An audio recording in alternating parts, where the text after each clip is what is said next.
सायबनमध्ये मोठ्या प्रमाणात शालेय सहली साधारणतः डिसेंबर महिन्यात शाळांच्या सहली सुरू होतात। त्या जानेवारीपर्यंत चालतात। सध्या शिर्डी रोडवरील नगरमधील नागापूर MIDCच्या मागे असणाऱ्या सायबनमध्ये रोज अनेक शाळांच्या सहली येत आहे। त्यामुळे मोठ्या प्रमाणात गर्दी होत आहे। शाळेकडून शैक्षणिक दृष्टीने महत्त्वाच्या ठिकाणी एकाच दिवसाची सहल नेली जायची। या शैक्षणिक सहली म्हणजे एक शालेय उपक्रमच होय। पूर्वी शालेय संस्था या फक्त शैक्षणिक दृष्टीने महत्त्वाच्या असणाऱ्या स्थळांना विद्यार्थ्यांना घेऊन जायचे, जसे की वैज्ञानिक अभ्यास केंद्रे, वाचनालये। परंतु आता ऐतिहासिक स्थळे, प्रेक्षणीय स्थळे, गड किल्ले, समुद्रकिनारे, विविध संग्रहालये, कारखाने अशा विविध स्थळांवर नेल्या जातात। सध्या हा ट्रेंड बदलताना दिसतोय। महाविद्यालयांच्या धर्तीवर शाळांच्या सहली वॉटर पार्क, समुद्रकिनारी अशा ठिकाणी काढल्या जातात। हा बदलता ट्रेंड पर्यटन वाढीसाठी उपयुक्त ठरत आहे।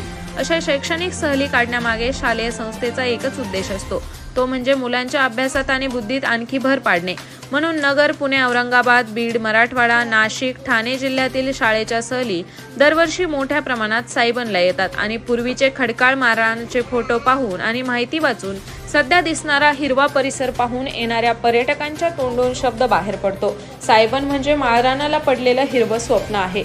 झालेला हा बदल पाहून निसर्गाबद्दल आत्मीयता निर्माण होते आणि पर्यटन भरपूर खेळण्याची साथ। यामुळे महाराष्ट्रातून शिर्डी, शिंगणापूरला येणाऱ्या पर्यटक बरोबर गेली काही वर्ष शाळेच्या सहली पण मोठ्या प्रमाणात येत आहेत। हा परिसर सायबन म्हणून लोकप्रिय झाला। साहजिकच हे सर्व पाहण्यासाठी आणि धम्माल अनुभवण्यासाठी शाळांच्या सहली, शेतकरी अभ्यास गट, पर्यावरण अभ्यासक, पक्षीप्रेमी, सर्वसामान्य लोक एक दिवसीय सहली घेऊन येत आहेत। त्यातून सायबन हा एक दिवसाच्या पर्यटनासाठी पिकनिक पॉइंट बनला आहे। आमची इथे सायबन इथे सहल आम्ही मुलांना घेऊन आलो।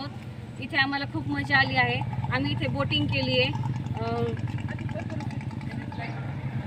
झिप लाईन केली आहे, जंपिंग हॉर्स रायडिंग,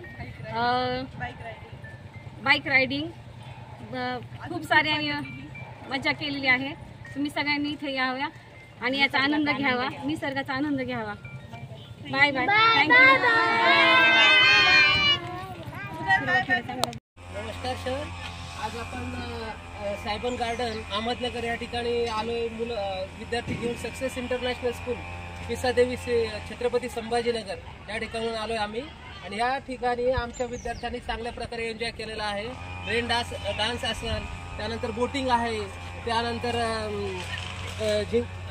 जेवणाची स्वाद पण चांगला होता, बैलगाडी आहे, हॉर्स रायडिंग आहे। ह्या प्रकारचे तुम्ही सगळ्या सोयी आम्हाला इथे दिल्या आणि आमच्या सर्व विद्यार्थ्यांनी आनंद घेतलाय ना, एन्जॉय केलंय चांगल्या प्रकारे। धन्यवाद। आम्ही तेजस्विनी इंग्लिश स्कूल छत्रपती संभाजीनगरहून इयत्ता 4थी, 5वी आणि 6वीची सहल घेऊन सकाळी आलो। आल्यानंतर या ठिकाणी आम्ही प्रवेश केला। प्रवेशानंतर आम्ही नाश्ता केला। नाश्त्यानंतर विद्यार्थ्यांनी दिवसभर फुल ऍक्टिव्हिटीज केल्या। त्या ऍक्टिव्हिटीजमध्ये आवडलेली ऍक्टिव्हिटी म्हणजे झिप लाईन, त्यानंतर बोटिंग झालं, त्याच्यानंतर राईड झाली, बुलक कार्ट राईड झाली, त्याच्यानंतर त्या गाड्यांवरच्या ट्रॅव्हलिंग झाली। त्यामुळे मुलांनी भरपूर असा आनंद त्या ठिकाणी उठला। त्याच्यानंतर जेवण सर्वांनी यथेच्छ जेवण केलं आणि सायबनमध्ये आल्यानंतर आम्हा सर्वांना अगदी दररोजच्या जीवनातल्या ज्या गोष्टी होत्या कंटाळ्या त्या विसरून आम्ही सर्व विद्यार्थी, शिक्षक सर्वच्या सर्व प्रसन्न झालो, खुश झालो आणि अशा रीतीने आता आम्ही घरी जात आहोत। नमस्कार, मी संतोष मगर। आमचे Gurudev pre primary school Supa MIDC, तालुका पारनेर, जिल्हा अहमदनगर या ठिकाणाहून 4 स्कूल बस घेऊन आम्ही अहमदनगर येथील एक प्रसिद्ध गार्डन सायबन या ठिकाणी आलो आहोत। या ठिकाणी अतिशय सुंदर अशी गार्डन आहे। या ठिकाणी आल्यानंतर समजलं की 100 एकरामध्ये ही सुंदर अशी गार्डन पसरलेली आहे। ज्यावेळेस आम्ही गेटमधून एंट्री केली त्यावेळेस त्या ठिकाणी जे विदूषक होते, जोकर होते, त्याने मस्तपैकी डान्स करत मुलांचं स्वागत केलं। पुढे आल्यानंतर त्या ठिकाणी सुंदर अशी आम्हाला मोठमोठी झाडी पाहायला मिळाली। त्यानंतर ट्रॅक्टर राईडमधून सगळ्या मुलांना पुढे गार्डनमध्ये आणण्यात आलं। गार्डनमध्ये आल्यानंतर मुलांना वेगवेगळ्या प्रकारचे रंगीत पक्षी असतील त्याचप्रमाणे काही छोटे छोटे प्राणी ससे वगैरे ते सुद्धा पाहायला मिळाले.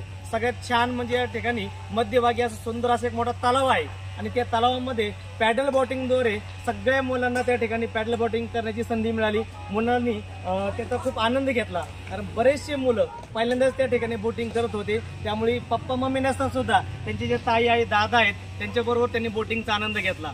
बोटिंग झाल्यानंतर एक रोमहर्षक क्षण असा होता की या ठिकाणी रोपवेची सोय आहे. आतापर्यंत फक्त मोठ्यांनाच रोपवेमध्ये बसून जाण्याची संधी मिळत होती, परंतु या ठिकाणी आम्ही 4 वर्षापासूनचे सगळे मुलं आणलेले होते आणि सगळ्या मुलांना 100% मुलांना रोपवेमध्ये बसून त्या ठिकाणी ते रोपवेची राईड देण्यात आली. त्यानंतर आम्ही छानपैकी या ठिकाणी मोठमोठे चिंचेचं बन ज्याला म्हणावं असे चिंचेची झाडं आहेत, त्या चिंचेच्या झाडाखाली बसून सगळ्यांनी मुलांनी मस्तपैकी दुपारची न्याहारी असेल जेवण असेल त्या ठिकाणी त्या जेवणाचा आस्वाद घेतला.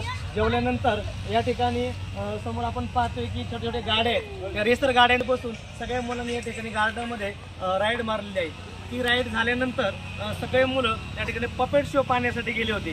पपेटर काय असतो, ते कसे नाचवले जातात याचं सुद्धा छान प्रात्यक्षिक त्या ठिकाणी बावली नाट्याद्वारे या साईबन गार्डनमध्ये आम्हाला पाहायला मिळालं. आणि आम्ही आता शेवटच्या स्पॉटकडे जात आहोत आणि तो शेवटचा स्पॉट आहे रेन डान्स. तर मुलांना त्याचाही पण आनंद घ्यायचा आहे. आम्ही छानपैकी आता डान्स करणार आहोत आणि मग या ठिकाणाहून जाणार आहोत. तर 180 विद्यार्थी आज या ठिकाणी आले होते. खूप मुलांनी खूप सारा एन्जॉय केला आहे. आम्ही छान व्हिडिओ काढलेत, फोटो काढलेत, म्हणून आम्ही सगळे एकदा या साहेबांसाठी म्हणतोय I love good good good good very good.